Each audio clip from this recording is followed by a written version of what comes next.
Primeira carta de João, o capítulo 2, versos 12 a 14, a minha versão é a Nova Almeida atualizada, diz assim a palavra do Senhor. Filhinhos, escrevo a vocês, porque os seus pecados são perdoados por causa do nome de Jesus. Pais, escrevo a vocês, porque conhecem aquele que existe desde o princípio. Jovens, escrevo a vocês, porque vocês têm vencido o maligno. Filhinhos, escrevi a vocês, porque conhecem o Pai. Pais, escrevi a vocês, porque conhecem aquele que existe desde o princípio.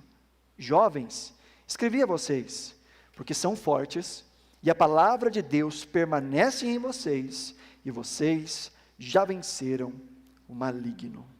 Essa é a palavra do Senhor, que o Senhor nos abençoe mediante a exposição da sua palavra, em nome de Jesus. Amém? Temos meditado ao longo das últimas semanas, na carta de João, a primeira carta de João, pensando a respeito das bases da nossa fé, de uma fé não fingida em um mundo fingido, de uma fé real, uma fé verdadeira em um mundo de falsidade. Tem um meme que rola nas redes sociais recentemente, né? Que é o tal do sabor, né? Sabor. Eu pensei que eu não veria algo que ilustra tão bem isso, mas eu vi recentemente, está na minha cabeça. Estávamos próximos aí à Páscoa, a Páscoa que já passou. Nós não íamos comprar nenhum chocolate para as crianças, porque o ovo da Páscoa estava pela hora da morte. Mas aí a minha mãe mandou um dinheirinho e falou assim, olha, manda aí, compra um chocolatinho para as crianças. E aí a gente foi lá no Carrefour, que estava tendo promoção de ovo da Páscoa, né? Vamos lá. E eu vi, dentre aqueles vários ovos da Páscoa, caros, eu vi um que era muito barato. Muito barato. Falei, não, é agora que eu vou ver? É agora. E estava lá, ovo de Páscoa, sabor chocolate. Falei, pronto, chegamos no cúmulo de todas as coisas. Ao pensar nisso, me veio à mente toda essa nossa série, de pensarmos numa fé que seja real, ou não somente sabor real, não somente parecida, simulada, mas uma fé que seja balizada no caráter de Deus, na palavra de Deus, na própria direção do Espírito Santo. E o que João nos traz ao longo de toda a sua carta são estes testes, para pensarmos, reavaliarmos, autoanalisarmos o nosso coração, a nossa mente, pensarmos no mundo à nossa volta, tudo aquilo que se fala em nome de Deus, e a partir dos testes que João nos dá, examinarmos se aquilo que está sendo falado é de fato algo que vem da própria boca de Deus e da palavra de Deus. E até aqui nós temos pensado nestes testes. Já vimos o primeiro teste, sobre o teste da santidade. Aquele que ama a Deus, que é luz, vive na luz. Busca uma vida transformada e transformadora, porque quer estar da mesma forma que o Pai está, que o Filho está, quer ter comunhão com o Pai. Então ele vive lutando contra o pecado, vive lutando contra aquilo que desagrada ao Senhor, reconhecendo que tem pecados. O próprio texto vai nos dizer, se dissermos que nós temos pecado, que não temos pecado, nós estamos nos enganando. Então nós sabemos, nós buscamos não pecar, mas sabemos que do lado de cá, isso faz parte da nossa jornada, e precisamos aprender a crescer e a desenvolver a nossa fé. E depois nós vimos o teste do relacionamento, em que João vai dizer, aquele que diz que ama a Deus, mas odeia o seu irmão, também está se enganando, é mentiroso. Então 2 testes já mostrados por João, o teste da santidade e o teste do relacionamento. Agora é sempre muito bom nós nos lembrarmos que João aqui não está falando de perfeição absoluta, porque do lado de cá da eternidade, para nós é irreal uma perfeição que seja absoluta, e pode nos gerar esse desânimo ao pensar, bom, eu tenho que andar na luz como ele está na luz, logo eu tenho que ser perfeito. A Bíblia nos diz que devemos ser perfeitos como perfeito é o nosso Pai que está nos céus, então eu não vou nem tentar, porque eu não dou conta, e aí a gente desanima. Ou de pensar, como nós vimos na última exposição dentro desse texto, de dizer, eu tenho que amar o outro, começando com os de casa, como Jesus amou, e Jesus amou de um jeito muito radical, e é difícil amar assim. Então, olharmos para esse teste, nós podemos desanimar, nós podemos olhar para isso e cairmos de frente com a ideia do desempenho, e de até acharmos, e de duvidarmos da nossa salvação, ao julgarmos o nosso desempenho. É possível desanimar. E também é possível desanimar pelo desânimo da própria batalha da fé. Viver a vida cristã tem os seus percalços, tem os seus desafios. E talvez você, em algum ponto da sua caminhada cristã, já pensou em desistir, já desanimou, já ficou abatido. Fosse com você, fosse com as coisas ao redor, fosse com o mundo, fosse com a igreja, fosse com pessoas, em algum ponto da caminhada, você pode ter tido esse desânimo. E se ainda não chegou, fique esperto, que uma hora ele bate a sua porta. Nós somos tentados a desanimar. E João está nos dando aqui estes testes. Ele começou com alguns desafiadores, vai apresentar mais alguns aí à frente, também desafiadores, mas antes de continuar nos testes, João faz uma pausa encorajadora, uma pausa para a gente respirar.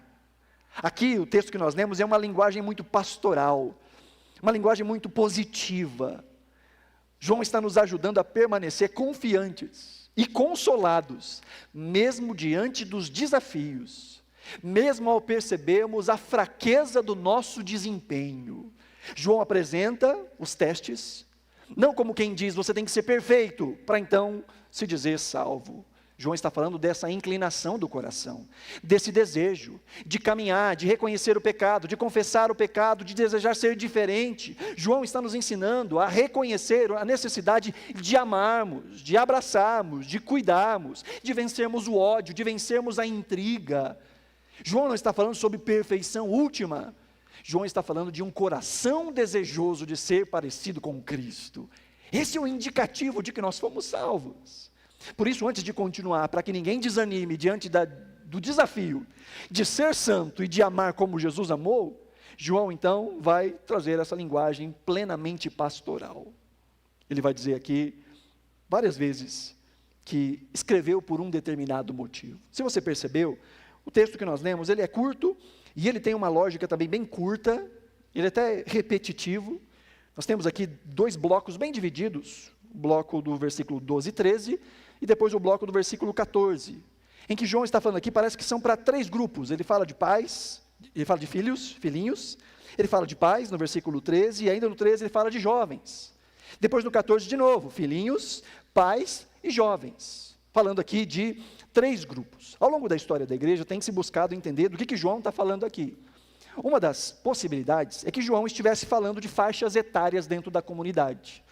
Pequenos, mais velhos e os jovens no meio. Essa tem sido descartada como uma opção válida, mesmo porque não faz sentido no todo da própria carta de João, essa divisão de faixa etária, mesmo porque ele colocaria provavelmente filhinhos, jovens e pais, nessa progressão, e não filhinhos, pais e jovens. Não faz muito sentido. Uma outra opção que tem sido abraçada é a ideia de estágios da maturidade cristã, que parece que é o que faz mais sentido, em que os filhinhos seriam aqueles novos na fé, que precisam se lembrar, vocês foram perdoados, vocês são perdoados. Os pais seriam aqueles mais experientes, mais experimentados na fé, que estão caminhando já há mais tempo, que inclusive já deram frutos. Parece que faz mais sentido, porque João vai dizer, vocês conhecem o Senhor já faz tempo, desde o princípio. Vocês conhecem o Senhor, já caminharam um tempo com Ele. E por último, ele estaria falando dos jovens como os demais irmãos da igreja, aqueles que estão na caminhada. Não começaram agora, também não estão há tanto tempo assim, a maioria de nós, que já tem uma rodagem, alguns que já têm experimentado uma caminhada com Deus, e uma caminhada que é de vitória, porque ele diz, vocês têm vencido o maligno. Parece que isso faz mais sentido. Mas eu quero propor uma terceira opção, que se junta com essa segunda, porque nós passamos por esses pontos da caminhada, e desenvolvemos de maneira diferente em áreas diferentes da nossa vida. Em algumas áreas da nossa vida, nós já amadurecemos. Talvez você possa dizer, nessa área eu já amadureci. Mas em outras, talvez você possa dizer, vixe, aqui eu acho que eu ainda sou um bebê. Ainda tenho muito a desenvolver. Aqui está difícil. Em outras áreas você pode dizer, olha, não estou como eu estava, mas também ainda não cheguei aonde eu quero chegar. Eu estou na luta, eu estou na batalha. A maturidade, ela vem para nós com o tempo, com a intimidade, com o desenvolvimento na caminhada. É óbvio que a gente pode ter a visão, a ideia de que maturidade está necessariamente diretamente relacionada com o tempo, o que não é verdade. Há muitos que já caminham na fé há muito tempo, mas que são plenamente imaturos naquilo que já deveria ser maduro. O autor de Hebreus fala isso, olha, vocês já deveriam ser mestres, mas de novo, eu tenho que voltar e ensinar os princípios elementares dos oráculos de Deus. Por outro lado, existem pessoas que começam na caminhada da fé com tanto ímpeto, com o coração tão transformado e tão atingido pela graça, que muito rapidamente amadurecem muito rápido. Porque tempo, embora seja importante na caminhada cristã, tempo não é tudo. A fé se desenvolve também com o tempo, mas a gente pode simplesmente deixar o tempo passar. Também, maturidade não quer dizer somente conhecimento, porque conhecer é fácil. Acumular um tantão de conhecimento é fácil. A grande questão da maturidade é o quanto nós praticamos daquilo que nós conhecemos. Porque é possível saber muito e praticar pouco. Assim como é possível saber pouco e praticar muito desse pouco que se sabe. Obviamente que não devemos ficar no pouco, precisamos crescer, conhecer mais, aprender mais e viver mais. Maturidade é esse negócio de caminhada. A razão pela qual João está escrevendo todos esses testes, não é para que a gente fique duvidando da nossa fé, ao contrário, é para que possamos reafirmar a nossa fé. João está dizendo, eu escrevi essas coisas sobre a luz, sobre santidade, sobre viver e amar como Jesus amou, porque vocês já são uma coisa diferente. Vocês já foram atravessados por essa graça, e aqui está o segredo da vida cristã e da maturidade, que a firmeza na caminhada da fé, da vida cristã, da maturidade e da santidade, está enraizada na nossa identidade, e na consciência que nós temos de quem é que nós somos.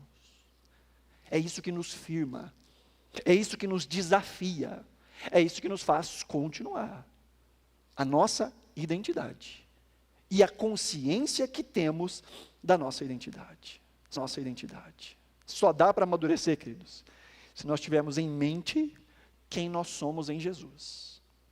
Só dá para buscar santidade, buscar amar, buscar viver, buscar obedecer e qualquer outra coisa secundária, quando nós, de fato, cremos em Jesus e sabemos o que é que aconteceu com a gente desde aquele dia. O que é que Deus fez em nós. Porque é possível esquecer. E facilmente se esquece. Numa vida de religião, numa vida de igreja, e principalmente quando nós nos deparamos com textos como esse, que expõem as nossas hipocrisias, que expõem as nossas fraquezas, nossas fragilidades, que apontam para pecados dos quais a gente ainda não venceu. Talvez venhamos alguns que dizemos, bom, aqui eu já passei, mas aqui misericórdia. E diante dessas coisas o coração pode ficar desesperado. Eu acho que nem crente eu sou. Porque senão eu não estaria desesperado aqui, eu não estaria triste ali, eu não estaria ansioso lá. A Bíblia diz que eu não posso andar ansioso. Mas isso que eu tenho enfrentado na minha casa tem produzido ansiedade no meu coração. Então quer dizer que eu não sou salvo. E aí a gente vai desanimando. Quando a gente fica olhando para o nosso desempenho. João faz uma pausa estratégica para dizer calma, respira e lembra quem você é. João fala isso através de 3 grupos, e como eu disse, que falam de momentos da nossa caminhada. E qual é então o conteúdo que João nos traz nesses versículos, nesses breves versículos? Qual é essa verdade essencial que João faz questão de que lembremos? Que nós nos lembremos quem nós somos. Saber quem nós somos é fundamental para nos mantermos firmes. Então João vai dizer, lembra disso. E ele começa dizendo no versículo 12, filhinhos, escrevo a vocês, porque os seus pecados são perdoados por causa do nome de Jesus. Ele começa com a coisa mais gloriosa de todas. Com amor ele chama de filhinhos. É interessante que ele usa 2 palavras para filhinhos aqui. Uma no versículo 12 e outra no versículo 14.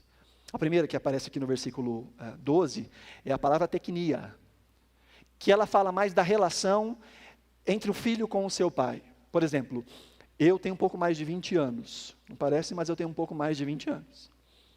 Mas independente da minha idade, eu continuo sendo filho dos meus pais.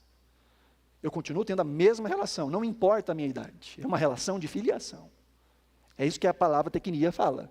De ser filho independente se é homem, se é mulher, se é mais velho, se é mais novo, não fala de idade. Já na segunda vez, ele usa a palavra paidaia, que é de onde vem pedagogia, sabe, de onde vem pedagogo. É a ideia de alguém novo, de um filho sim, mas de um filho novinho, de um que está aprendendo ainda a se desenvolver, imaturo, uma criança. Ele usa essas duas palavras aqui, que na nossa Bíblia é traduzida apenas como filhinhos. Nessa primeira nós vemos que ele está falando com todo mundo, geral. Está usando essa ideia também no carinho, falando no diminutivo, chamando de filhinhos e falando para todo mundo. Gente, lembra uma coisa, os seus pecados são perdoados por causa do nome de Jesus. Essa é a primeira e mais absoluta e mais gloriosa, mais deliciosa verdade na qual nós precisamos nos apegar. Sim, nós somos pecadores. Ele falou isso no capítulo 1. Nós ainda lutamos com desejos desordenados do nosso coração. Nós ainda pensamos o que não deveríamos pensar, fazemos o que não deveríamos fazer, falamos o que não deveríamos falar, e deixamos de fazer tudo aquilo que a gente sabe que a gente deveria fazer. Ainda estamos nessa luta, essa luta ainda não acabou, e ela só acaba na volta de Jesus. Até lá nós estamos na luta, ou como diz no interior, nós estamos na lida. É lida, é luta. É esmurrando o próprio corpo, esmurrando as próprias vontades. No mundo que nos pressiona a nos enquadrarmos em um certo padrão, a Bíblia nos chama para fugirmos deste padrão, não sermos conformados a esse mundo, mas sermos transformados por meio da renovação da nossa mente, é o que diz Romanos capítulo 12, num mundo em que nós lutamos também com as forças do diabo, as tentações, as provações, mas acima de tudo lutamos contra o nosso próprio coração, continuamos na luta. Mas o que João está dizendo é que nós somos sim pecadores, mas pecadores pelos quais Cristo morreu e pagou pelos nossos pecados. Pecadores que foram reconciliados, que continuam a lutar, que não se dão por satisfeitos, continuam a lutar, mas que entendem muito bem que a nossa salvação e o nosso perdão não estão fundamentados na nossa perfeição, mas na obra perfeita e completa de Jesus. João diz, vocês foram perdoados por causa do nome de Jesus. Então se você se sente perdoado, muito bem, que bom. Mas se você não se sente perdoado, você só está gastando cabelo à toa. Você só está com o seu estômago borbulhando à toa. Se você passou pela cruz de Cristo, se você olhou para o Cristo crucificado e disse, eu não posso me salvar, Senhor, me salva, você teve os seus pecados perdoados. Todos aqueles que você já confessou, e todos aqueles que você ainda vai confessar, foram lançados na cruz do Calvário. Deus já tem um sim para você, quando você chega diante dele e diz, Senhor, me perdoa. O sim já está garantido, já está na boca do Senhor. Pelo sacrifício de Jesus, nós fomos definitivamente perdoados. Isso não significa que nós não vamos ter que lidar com o pecado. Lidamos, lutamos, crescemos, amadurecemos. Continuamos nessa vida de conformar a realidade espiritual com a nossa realidade presente e material. Esta verdade de que somos agora o espelho da graça do Senhor, a imagem de Jesus. Nós buscamos alinhá-la com a nossa vida prática.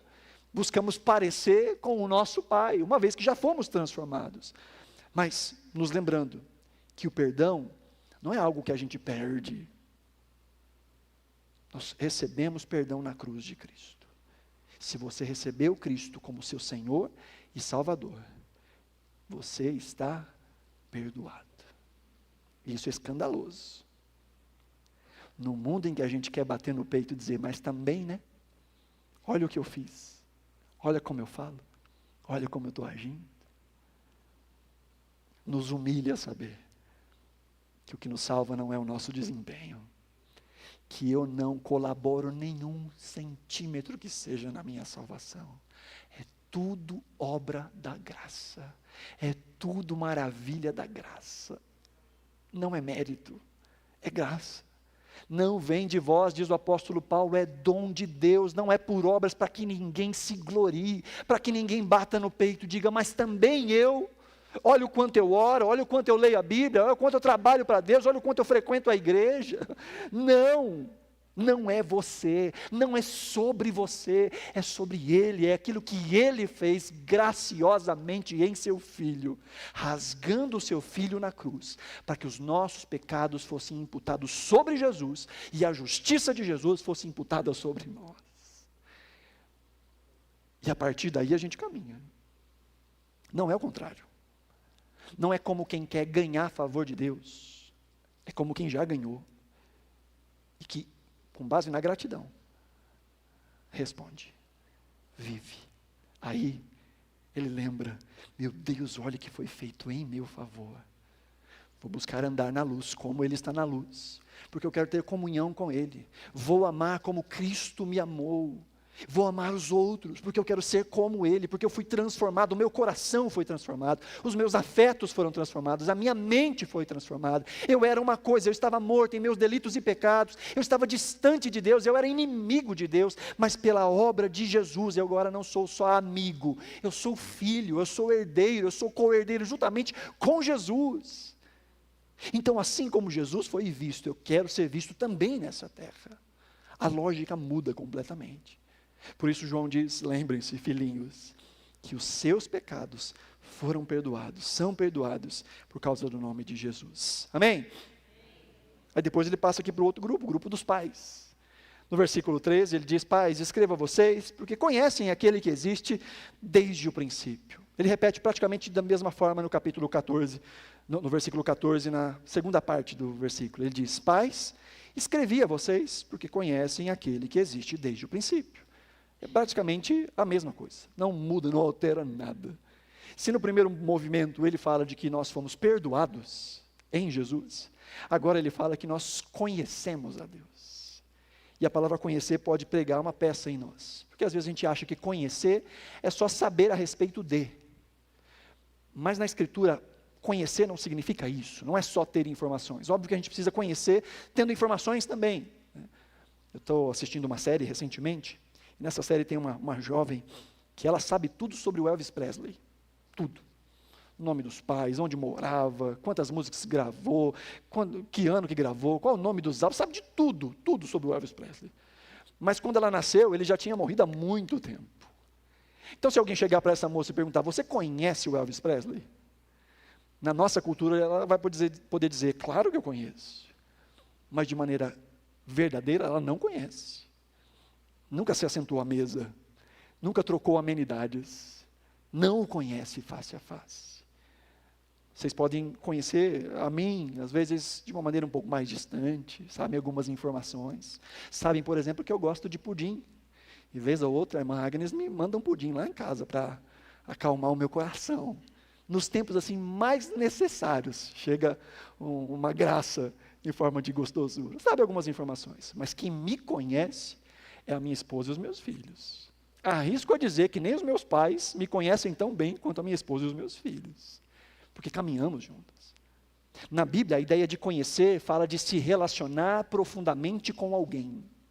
Inclusive, essa é a palavra utilizada para falar sobre intimidade física dentro do casamento na Escritura. É a mesma palavra.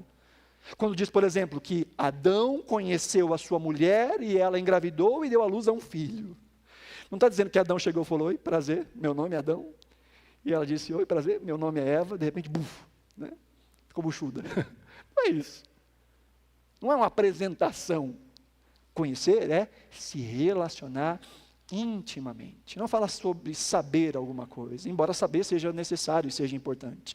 Mas conhecer fala muito mais de se relacionar, de ter intimidade. Então aqui, João está dizendo aos pais, ou àqueles que já estão numa caminhada há algum tempo, talvez desanimando, dizendo, olha, vocês conhecem a Deus já faz tempo, desde o princípio, desde o início da caminhada. Vocês já conhecem a Deus, já conhecem o Pai, vocês têm com Ele um relacionamento, não é só informação, é intimidade, é relacionamento, estão envolvidos nessa relação. E é por meio de Jesus que nós temos esse acesso de conhecer, de se relacionar com o Pai. Havia uma promessa no Antigo Testamento que se cumpre na pessoa de Cristo. Em Jeremias capítulo 31, no versículo 34, Deus diz por meio de Jeremias: não ensinará jamais cada um ao seu próximo, nem cada um ao seu irmão, dizendo: conheça o Senhor, porque todos me conhecerão, desde o menor até o maior deles, diz o Senhor. E ele continua dizendo: pois perdoarei as suas iniquidades, e dos seus pecados jamais me lembrarei. Deus falando por meio de Jeremias. Jeremias, vai chegar o dia, vai acontecer um evento, e quando esse evento acontecer, seus pecados serão perdoados, dos pecados eu não me lembrarei mais, e ninguém vai precisar ficar dizendo para o outro: conheça, conheça, porque todos vão me conhecer.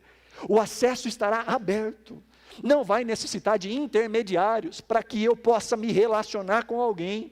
Quando este evento acontecer, o acesso estará aberto, e cada um, do menor ao maior, poderá dizer: eu conheço o Senhor.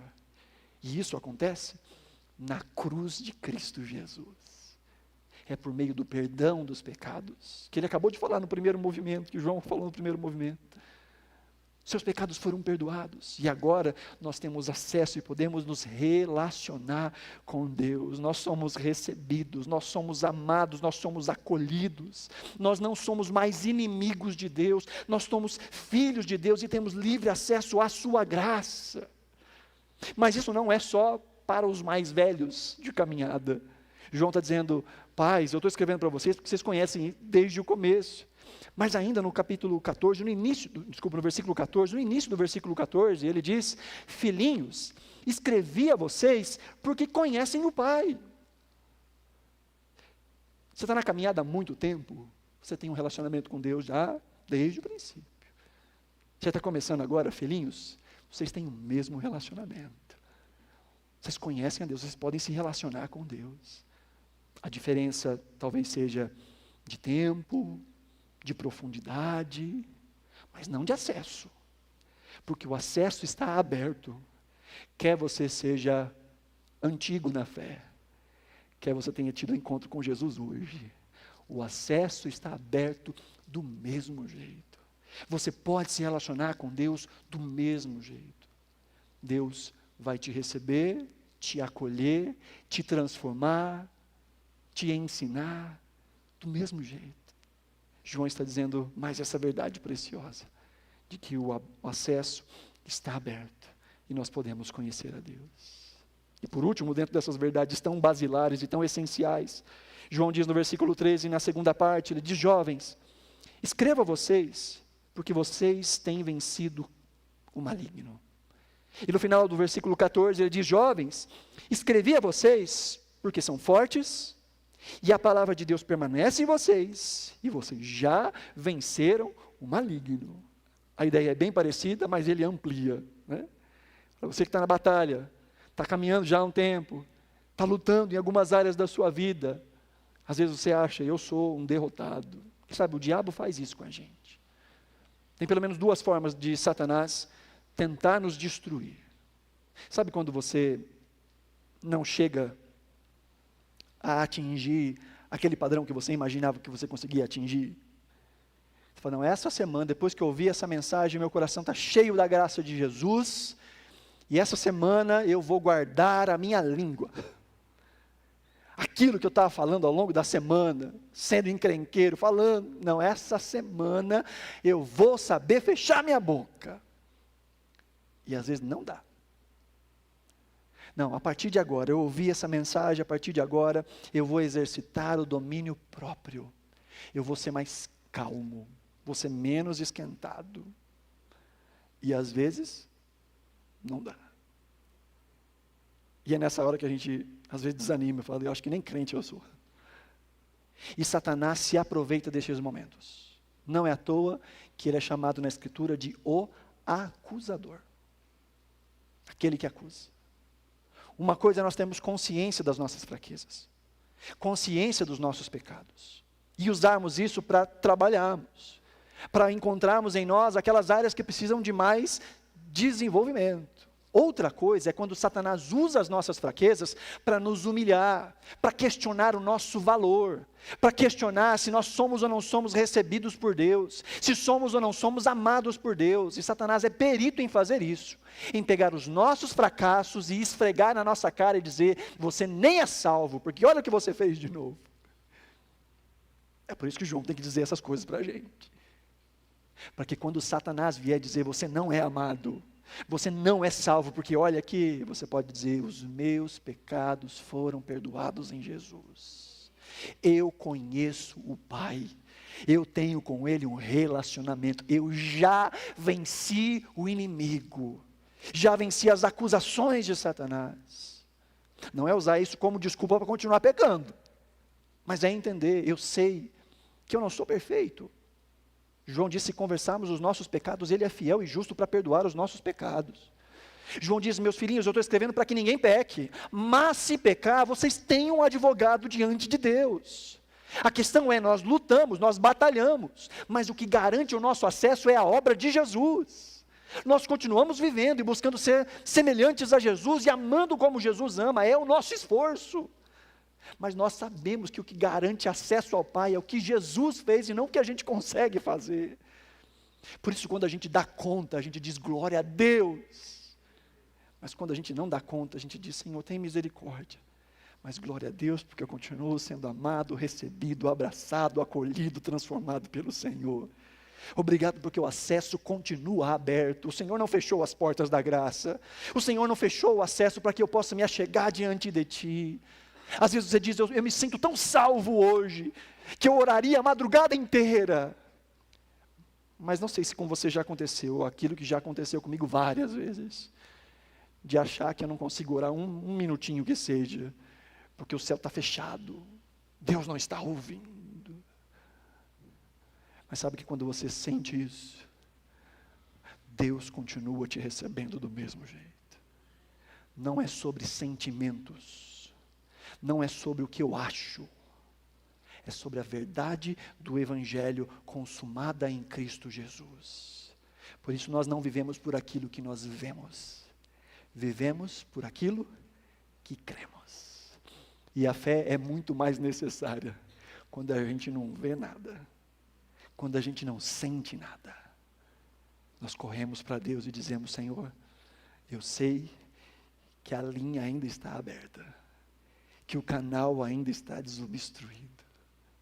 Eu sei que eu estou em necessidade de transformação nessa área, mas eu sei que o Senhor continua me recebendo, e pelo poder do seu Espírito Santo e pela sua palavra, o Senhor me lava. Porque é isso que João está dizendo aqui no versículo 14.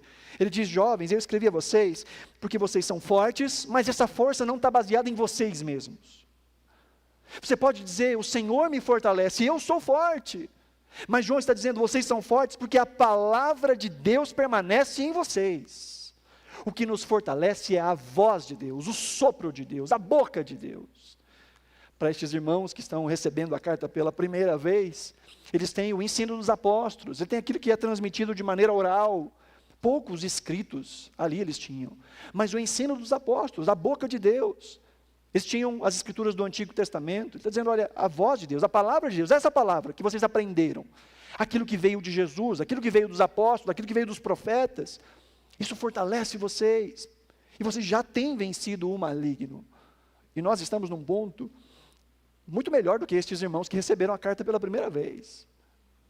Nós já temos aqui tudo organizadinho, temos os evangelhos, temos as cartas de Paulo, de Pedro, de João, de Tiago, temos até um vislumbre do Apocalipse, até temos o trailer do que vai acontecer no final, já recebemos o spoiler do que vai acontecer no final, temos muito mais acesso do que esses primeiros leitores de João tinham, e João está dizendo para eles: vocês são fortes, existe força em vocês, mas essa força se dá pelo fato de que o Espírito Santo que habita em vocês é este que falou, que soprou a palavra, e essa palavra está à disposição de vocês. Jesus prometeu que o Espírito Santo que Ele enviaria a nós, nos guiaria a toda a verdade, não falaria de si mesmo, falaria do próprio Cristo, nos guiaria a entender, a lembrar as coisas que Jesus nos ensinou. Queridos, nós temos nas nossas mãos não só o livro, não só aquilo que foi registrado, mas temos em nós o Espírito que inspirou o livro, e o Espírito que traduz para nós o livro, que aplica em nossos corações, que transforma os nossos corações, e que nos dá condições, inclusive, de obedecer. Paulo vai dizer que é Deus quem opera em nós, tanto o querer, quanto o realizar. Ele nos faz desejar, e Ele nos faz viver. É obra de Deus, é graça de Deus. Isso não significa que não há envolvimento nosso, há envolvimento, há intencionalidade, há desejo, há prática, há vivência, mas ela só é possível na mediação do Espírito Santo, no conhecimento da Escritura. Nós podemos então viver as verdades do Evangelho, e então vencer o inimigo. O inimigo este que acusa, que diz que nós somos inadequados, que diz que nós não temos condições, que nós não podemos ser recebidos e amados por Deus pelas nossas condições. E nós nos lembramos que João está dizendo: os meus pecados foram perdoados, eu conheço a Deus e eu tenho vencido o inimigo. Mas em segundo lugar, uma outra forma que o inimigo tenta nos destruir, nos atrapalhar, é por meio das tentações, dos testes, das provas, lançando diante de nós aquilo que faz com que a gente tropece. Mas se nós temos conhecido a palavra de Deus, buscado conhecer a palavra de Deus, nós podemos vencer, inclusive, as artimanhas de Satanás. Lembra Jesus em Mateus capítulo 4, quando ele é tentado, quando Satanás tenta a Jesus para que ele peque? Como é que Jesus vence Satanás? Com a palavra. Aquele que é a própria palavra encarnada, fez questão de dizer: está escrito, está escrito, está escrito. Às vezes a gente anda cambaleante, às vezes a gente tropeça, porque não sabe o que está escrito, porque não se dedicou a entender o que está escrito, e aí na hora da necessidade não tem de onde tirar. Por isso nós temos esse privilégio, queridos, de termos à nossa disposição a própria palavra de Deus, para que possamos vencer as estratégias do inimigo. Mas tudo isso é obra da graça de Deus em nós. Por isso João diz: seus pecados foram perdoados. Vocês têm acesso, vocês conhecem a Deus. E vocês são vitoriosos. Vocês têm vencido o maligno. Amém, queridos? Diante dessas verdades, conclusão que nós podemos chegar a partir do texto de João, é que para nós não sermos tomados pelo desânimo dos desafios da caminhada, o Senhor nos faz lembrar por meio de João quem é que nós somos, qual é a nossa identidade.